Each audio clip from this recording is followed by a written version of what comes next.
In Blender 2.82, we're going to go ahead and delete the default cube by hitting X along with the lamp, just to give the cube a little bit of company in the trash can. And we'll go ahead and go Shift A and add in a UV sphere. This will be our first swinging ball, and we'll need a cable for that to swing by. So we'll go Shift A and also add in a cylinder. We'll just pull that cylinder up along the Z axis and then scale it down nice and thin by going S, X, and Y to scale it down on every axis but the Z axis. Here I'm just going to tab into edit mode then and grab the vertices and move them down so the origin point is at the top of the cylinder. This way it will rotate from that origin point. So now I'm just going to go face select mode, grab that bottom face on the cylinder, and then just pulling that face down until we have a nice long cable for that ball to swing on. Something like this looks about right. And then you can go ahead and move that up so it's connected to the top of the ball there. Perfect. Now we want to join them together by first selecting the ball and then shift selecting the cylinder and going Control J to join both of these meshes into one. Now you can see when I rotate it, it's rotating on that origin point from the cylinder. We'll go ahead and click on the dev view just to give ourselves a nice looking viewport here. Now with the origin point still on our UV sphere, we're going to go Shift A and add in a circle. We're going to go ahead and hit R and 90 degrees to rotate it along the X axis. As you can see, it's exactly lined up with the UV sphere.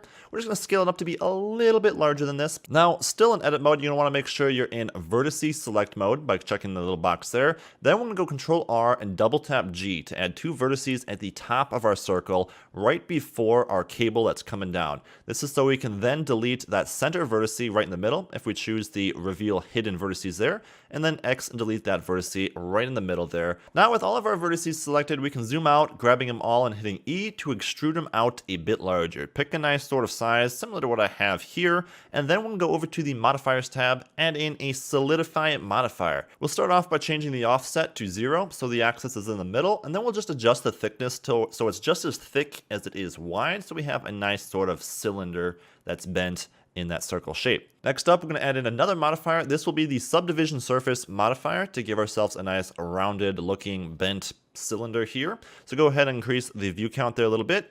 Right click to shade smooth and then tab into edit mode, and we're going to go Control R and just tighten up those corners up at the top there by putting in an edge loop and sliding it up to give it a nice sharp edge. Alright, so now it's time to start animating that ball to swing back and forth. So I'm going to go ahead and give myself a little bit more room in the timeline here. We're going to split our window so we can open up a graph editor over on the left side here. So I'm going to start off by grabbing that hanging sphere there, and in right orthographic view, I'm going to grab that sphere and rotate it 30 degrees. This is what I found to be a good amount of rotation for our swinging motion. And then I need a keyframe, so checking the automatic keyframe insertion there and then just grabbing my sphere and letting go will automatically add a keyframe there on frame 1. Now I'm going to jump to frame 120 as I found that to be a good amount of time between frames for a 60 FPS animation, and rotate it 60 degrees negative. This will give me the exact opposite, and as you can see scrubbing through the keyframes here, we have our first animation. Now I'm going to go ahead and give ourselves just 240 frames as we want this to be a looping animation, and then copy the first keyframe all the way to frame 240.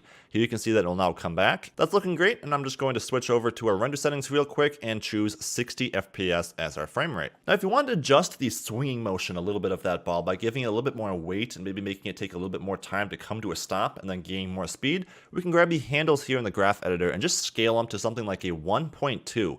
And if we scale them all the same, this will basically give ourselves a little bit more of that gradual swinging motion, and this will sort of adjust the weight and feel of that ball. So you might want to play around with these to get the right animation feeling that you're going for. Just scale all of them the exact same amount. Now I'm just going to go ahead and hit N to bring up the properties tab here in the graph editor. Choosing the drop down on our object, I'm going to go ahead and uncheck the visibility on all of the different axes except for the X rotation axis, and then going to the modifiers tab here, I'm going to add in a new modifier on that axis. We're going to choose cycles, and this will just make our simulation loop perfectly in Blender. So now we need to make this crazier with a second swinging ball. So I'm just going to go Shift D with our sphere selected and go ahead over to our graph editor and turn off the X rotation and turn on the Z rotation.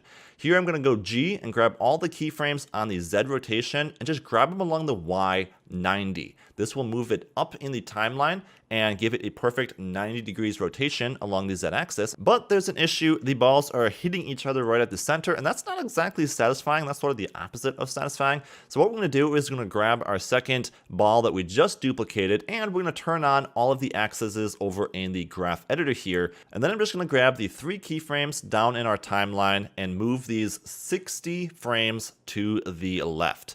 Here you can see now that that would offset the keyframes. So as the one is on its swing up, the other is on its swing down, and they never collide with each other, which is a lot more satisfying in my opinion. So before the next step of our animation, I want to quick add in a plane here for the floor. I'm just going to go Shift A, add in that plane, and then line it up to be right underneath our cylinder there. Then selecting the cylinder, I'm going to rotate it 90 degrees on frame 1, so it's automatically going to add a keyframe there just to be in line with our first swinging ball, so it's going right through the center of it.